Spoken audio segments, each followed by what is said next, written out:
Selamat berjumpa lagi, wahai para pembelajar arsitektur kota dan masih dalam pembahasan tentang public places. Nah, setelah kita melihat bagaimana permasalahan aktual tentang public places dan perannya sebagai tempat berkumpul dan tempat rekreasi dalam sejarah peradaban manusia, kini kita membahas bagaimana fenomena public place pada masa kini.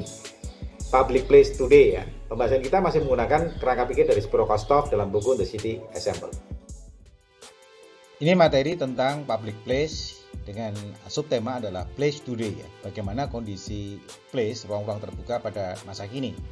Pak Spiro Kostov mengangkat dua isu. Yang pertama, identity and symbolism of public places, dan yang kedua adalah public place in private area ya. Jadi ruang-ruang terbuka yang ada di fungsi-fungsi yang private ya. Ini public place today ya. Tentu Anda lihat banyak orang demo di sini, ada landmark ya. Ini adalah di Heros Plaza ya, di lapas di Bolivia. Jadi bayangkan kalau para wartawan ingin meliput sebuah unjuk rasa yang bersifat nasional, maka public place itu menjadi menarik karena bisa dilihat bagaimana dia aspirasinya dan dilihat landmark apa yang ada di situ. Ini menunjukkan ini ada di mana event ini. Nah, yang cukup menarik adalah apapun agamanya. Yang sebelah kiri adalah Iran ya. Rakyat Iran turun ke jalan untuk merayakan peringatan ulang tahun ke-9 Revolusi Iran ya. Anda lihat di public place dan ada satu bangunan monumental yang menandakan ini kota Teheran. Nah, ini sebelah kanan adalah Katolik ya. Ini Plaza San Peter ya. Santo Petrus di Vatikan ya. Foto ini selalu menjadi monumental karena memperlihatkan bagaimana paus ya itu menyapa umat Katolik ya, jemaat Katolik di Plaza St. Peter's. Ya, jadi siapapun pausnya gitu ya, siapapun paus yang terpilih, foto ini dan Plaza St. Peter akan selalu menjadi saksi ketika paus menyapa jemaat Katolik.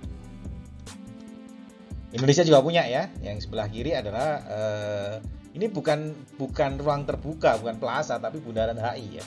Karena dia ikonik dan ada di Simpul, jadi banyak perhatian orang, akhirnya dia suatu saat menjadi public places ya.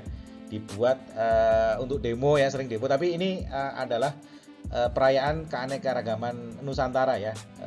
Yang sebelah kiri adalah Bundaran HI, budayanya adalah budaya Papua. Sementara yang sebelah kanan bawah ini juga memanfaatkan pelataran di depan gedung sate, di depan gedung ya. Ini ketuk tilu ya dari ini. Jadi isunya adalah keanekaragaman budaya Nusantara. Nah, Brasil beda lagi ya, di sepanjang jalan ini karnaval ya.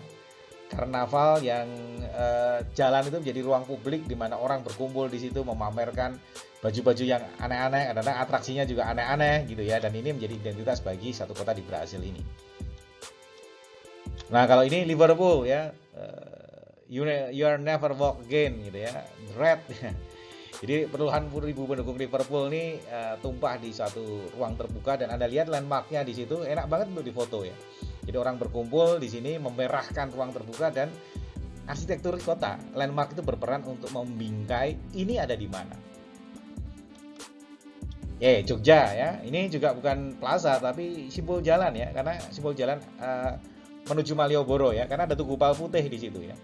Baik untuk penyambutan api PON ini ya, atau api Olimpiade, atau pertunjukan-pertunjukan apapun, latar belakangnya kalau Tugu Pal Putih ini ada di Jogja. Ini yang dimaksud bagaimana public places menjadi punya konten simbol dan identity ya, identitas bagi warga kota. Nah, isu yang selanjutnya adalah bagaimana public place di private area ini cukup diangkat karena berkembangnya pusat perbelanjaan ternyata juga menjadi fasilitas rekreasi, dan orang berekreasi di ruang terbuka tapi ada di dalam bangunan. Nah, ini yang cukup menarik ya, adalah Rockefeller Center di New York. Ini benar-benar ruang terbuka, dia tidak di dalam bangunan tetapi ada di dalam area privat milik ini Rockefeller ini ya. Jadi namanya juga Rockefeller. Meskipun dia boleh digunakan oleh publik, tapi namanya Rockefeller karena ini ada di tanah milik perusahaan Rockefeller ya, seorang pengusaha besar ya yang membangun gedungnya tinggi di belakang itu. Jadi ini adalah salah satu bentuk sumbangan dari Pak Rockefeller. Bayangkan ya, sebuah lahan yang begitu mahal di pusat kota New York dibuat aja terbuka dan disumbangkan kepada publik. Ini di Namba Park, Osaka ya. ini agak beda karena memasukkan ruang-ruang terpublik di dalam mall. Jadi bayangin mallnya itu sebagian dirancang dengan menggunakan hijau ya, area hijau, sehingga orang siapapun boleh ada di situ, ada di mall ya, tapi tidak masuk ke mall, tapi ada di dalam lahan mall dan dia bisa ikut di dalam ruang terbuka hijau. Ini menarik karena mallnya jadi sangat banyak pertumbuhannya. Ada lagi di Fukuoka ya, mirip ya, meskipun desainnya tidak sekreatif atau seartistik dari Namba Park. Fukuoka ini juga ada sungai, ini sungainya buatan ya, jadi orang bisa berekreasi di sungai, padahal sungainya ini ada di dalam mall. Yang paling cukup dekat dengan kita kalau Anda ingin jalan-jalan ya VivoCity di Singapura. Nah ini ruang terbukanya adalah bagian mall yang berhadapan dengan laut. Jadi mall ini dirancang dengan bertahap, bertingkat gitu, sehingga di atas pun orang masih bisa berekreasi dan memandang laut dari atas mall.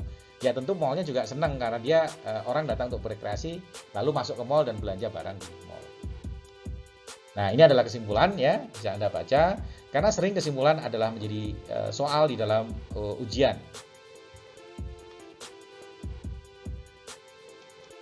Kini kita sudah sampai pada penghujung pembahasan tentang public places ya. Meski banyak contoh desain public places yang bagus, tayangan ini masih bersifat membuka wawasan tentang apa itu public places. Nah, kalau kita ingin merancang ruang publik yang baik ya, tentu saja apa kriterianya? Di modul ini memang belum membahas dan belum menjawab pertanyaan itu ya, dan jawabannya ada modul selanjutnya ya. Ingin tahu lebih lanjut?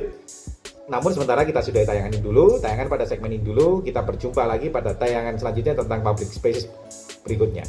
Salam.